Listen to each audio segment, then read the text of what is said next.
స్వామి రామస్వామి ఈయన ఏం చెప్పాడంటే ఏదైతే దక్షిణాది రాష్ట్రాలు ఉన్నాయో వీటిని ద్రావిడ ద్రావిడ దేశం, ఏ దేశం అంటాం? ద్రావిడ దేశం. ప్రత్యేకమైన ద్రావిడ దేశం కావాలని పోరాటం చేశాడు.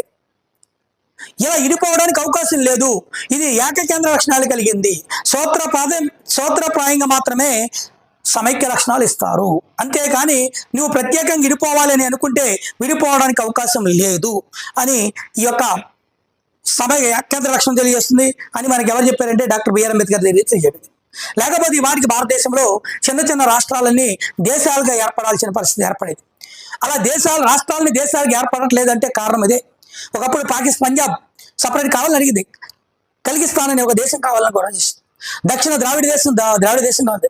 చూడండి, ఇప్పుడే చిన్న చిన్న రాష్ట్రాలకు విడిపోవాలని ఎలా కోరికలు అయితే ఉన్నాయో అలాగే దేశాలకు విడిపోవాలని కోరికలు కూడా ఉండే. కాబట్టి మన భారతదేశంలో సమైక్య లక్షణ సూత్రప్రాయమైన తప్ప ఏ విధమైన అగ్రిమెంట్ లేదు. అదే అమెరికాలో అయితే అలా కాదు. 50 రాష్ట్రాల్లో కొన్ని అగ్రిమెంట్ మీద ఏర్పడి, కాబట్టి యునైటెడ్ స్టేట్ ఆఫ్ అమెరికా అంటాం. వాళ్ళకి కావాలంటే ఎప్పుడైనా విడిపోవచ్చు, 50 రాష్ట్రాలు 50 దేశాలకు విడిపోవచ్చు.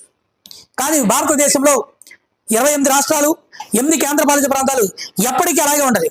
అవసరమైతే 28 రాష్ట్రాలు ఒక 70 రాష్ట్రాలు అవ్వచ్చు, 28 కేంద్రపాలిత మొత్తం రాష్ట్రాలు అవ్వచ్చు. కానీ ఏ ఒక్క ప్రాంతం కూడా ఒక దేశంగా విడిపోయే అవకాశం లేదు. ఓకేనండి.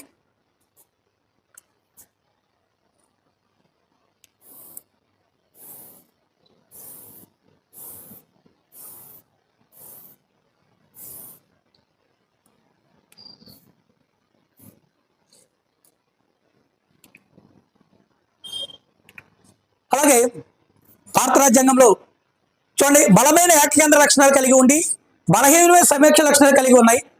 బలమైన సమైక్య లక్షణాలు బలహీనమైన ఏకకేంద్ర లక్షణాలు కలిగి ఉన్నది కాదు. కేసీ వారు ఇందాక చెప్పుకున్నాం, బలమైన లక్షణాలు ఉన్నాయి, కేంద్రంలో బలమైన లక్షణాలు ఉండి రాష్ట్రాలకి బలహీనమైన సమైక్య లక్షణాలు ఉన్నాయి.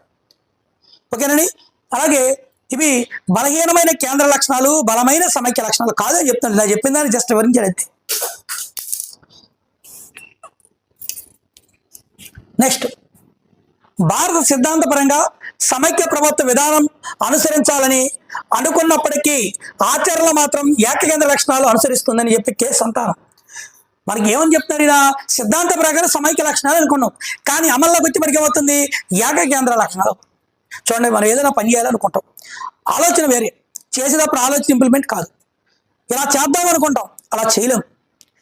మనం ఏమైనా సరే ఈరోజు నైట్ 1 గంట వరకు చదవాలని మైండ్లో డిసైడ్ అయ్యి బుక్ తీస్తాం, 8:30కే క్లోజ్ చేసి పడుకుంటాం. ఇక్కడ కూడా అది అర్ధ సమైక్య